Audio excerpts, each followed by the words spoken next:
Vamos a empezar con la página 13. I like healthy habits. Me gustan los hábitos saludables.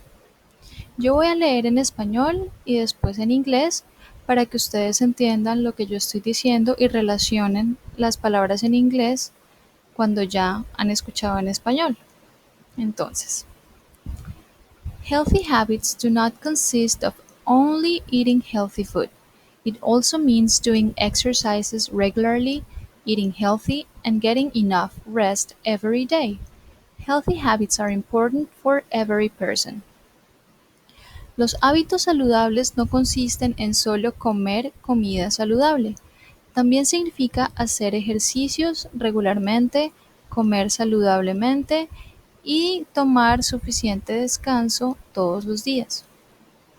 Hábitos saludables son importantes para cada persona. Adverbs of frequency. Adverbios de frecuencia.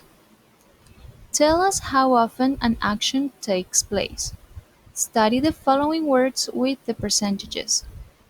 Los adverbios de frecuencia nos dicen qué tan seguido una acción se realiza. Vamos a estudiar las siguientes palabras con sus porcentajes. Entonces, estos que tenemos acá son adverbios de frecuencia. Tenemos always, siempre, es decir, un 100% del tiempo, 100% of the time. Tenemos frequently, frecuentemente, 90% of the time, 90% del tiempo. Usually, usualmente, 80% of the time. Often, con frecuencia, 70% of the time. Regularly, regularmente, 60% del tiempo. Sometimes, algunas veces, 50% of the time. Occasionally, ocasionalmente, 40% del tiempo. Seldom, de vez en cuando, 30% del tiempo. Rarely, rara vez, 20% of the time.